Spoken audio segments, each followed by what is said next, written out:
Hi friends, welcome to our channel Siddharth smart 16. இன்றைக்கி நம்ம என்ன பார்க்க போகிறோன்னா முள்ளங்கி பொரியல் எப்படி பண்ணணுன்னு தான் பார்க்க போகிறோம். முள்ளங்கி முட்டை போட்டு பொரியல் எப்படி பண்ணணும்னு பார்க்க போகிறோம்.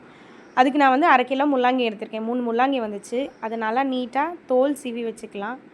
நான் ஒரு கையில் கேமரா வச்சுட்டு ஃபோன் வச்சுட்டே எடுக்கிறதால பீல் பண்ண வரல. அப்புறமா ஹஸ்பண்ட் கையில் கொடுத்துட்டு தான் ஹஸ்பண்டை வீடியோ எடுக்க சொல்லிவிட்டு நான் எடுத்தேன். நீட்டாக பீல் பண்ணிவிட்டு ஃப்ரண்ட் அந்த கார்னரில் அப்புறம் பேக் சைட்லேயும் அந்த இதெல்லாம் கட் பண்ணி எடுத்துட்டு அதுக்கப்புறமா நீட்டாக ரன்னிங் வாட்டரில் வாஷ் பண்ணிவிட்டு துருவிக்கு வச்சுக்கணும். நான் துருவுறதை ரெக்கார்ட் பண்ண மறந்துட்டேன். துருவி வச்சுக்கிட்டிங்கன்னா சூப்பராக இருக்கும் கட் பண்ணி செய்கிறத விட. நார்மல் பொரியலுக்கு நீங்கள் நார்மலாக கட் பண்ணி செஞ்சுக்கலாம். இது எக்கு போட்டு செய்கிறதுனால துருவிக்கிட்டிங்கன்னா சூப்பராக இருக்கும். துருவி வச்சுட்டு ஒரு பேனில் ஒரு 2 ஸ்பூன் எண்ணெய், கொஞ்சமாக கடுகு, நல்லெண்ணெய் இல்லைன்னா நார்மல் குக்கிங் ஆயில் யூஸ் பண்ணிக்கிட்டிங்கன்னா நல்லாயிருக்கும். இதுக்கு கோகோனட் ஆயில் யூஸ் பண்ணால் ஃப்ளேவர் வராது, நல்லா இருக்காது. சேர்த்துட்டு கடுகு நல்லா பொரிஞ்சு வரணும். கடுகு நல்லா பொரிஞ்சதுக்கப்புறமா கொஞ்சமாக சீரகம் சேர்த்துக்கலாம். நார்மல் பேசிக் பொரியல் தாளிப்பு என்னவோ அதே தான். பூண்டு போடணும், நான் பூண்டு போட மறந்துட்டேன். நீங்கள் வேணும்னா பூண்டு தட்டி போட்டுக்கலாம். ஸோ ஃப்ளேவர் நல்லா கொடுக்கும். கொஞ்சமாக கடலப்பருப்பு, கருவேப்பிலை. இதுதான் நார்மல் தாளிப்பு பண்ணுவோம் இல்லையா நம்ம பொரியல் செய்கிறதுக்கு, அதே மாதிரி தான்.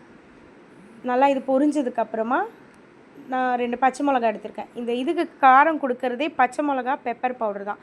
வேணுன்றவங்க வீட்டில் அரைச்ச மிளகா பொடி 1 ஸ்பூன் போட்டுக்கலாம். அப்புறமா மீடியம் சைஸில் ஒரு ஆனியனை சின்னதாக சாப் பண்ணி வச்சுருக்கேன், அதை ஆட் பண்ணிக்கோங்க. ஆட் பண்ணிவிட்டு நல்லா எண்ணெயிலே வதக்க விடலாம். நீங்கள் பச்சை மிளகாவை சின்னதாக கூட கட் பண்ணி போட்டுக்கலாம். நான் சின்ன பசங்க இருக்கிறதுனால நான் ஜஸ்ட் கீரி ஸ்லிட் பண்ணி போட்டிருக்கேன், அவ்வளோதான். சின்னதாக கட் பண்ணி போட்டிங்களா ஃப்ளேவர் நல்லா வரும். இதோ துருவி வச்சுருக்கேன் முள்ளங்கி. நெக்ஸ்ட் வெங்காயம் நல்லா வதங்கினதுக்கப்புறம் இது போட்டுடலாம். முள்ளங்கி சேர்த்துடலாம்.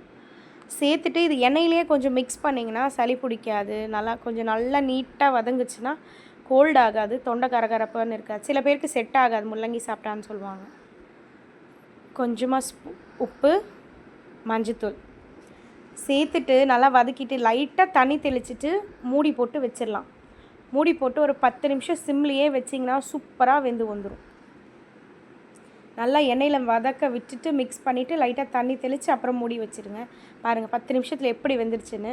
இப்போது நல்லா அதை சைடில் கார்னர்லலாம் தள்ளி விட்டுட்டு மிடில் நான் 1/2 கிலோவுக்கு 4 எக்கு சேர்த்துருக்கேன். நீங்கள் உங்களுக்கு எவ்வளோ வேணுமோ சேர்த்துக்கலாம். உங்கள் குவான்டிட்டிக்கு ஏற்ற மாதிரி 5 கூட சேர்த்துக்கலாம்.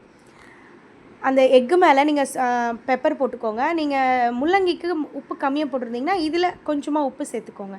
சேர்த்துட்டு அகெயின் நல்லா மிக்ஸ் பண்ணி விட்டுட்டு நடுவில் மட்டும் மூடி போட்டுட்டு ஒரு 5 நிமிஷம் கழித்து எடுத்து நல்லா மிக்ஸ் பண்ணி விட்டிங்கன்னா சூப்பராக இருக்கும். டயட்டில் இருக்கவங்க ஜஸ்ட் இதை ஒரு கப்பு சாப்பிட்டாலே செம்ம ஃபில்லிங்காக இருக்கும். ப்ரோட்டீனு, ஃபைபரு சேர்ந்த மாதிரி இருக்குது நமக்கு. இது கூட சப்பாத்தி இல்லைனா ஒயிட் ரைஸில் சூடாக மிக்ஸ் பண்ணி சாப்பிட்டா சூப்பராக இருக்கும். சாப்பிட்டு எப்படி இருக்குதுன்னு ஷேர் பண்ணுங்கள். ட்ரை பண்ணி பார்த்துட்டு எப்படி இருக்குன்னு சொல்லுங்கள். தேங்க்யூ.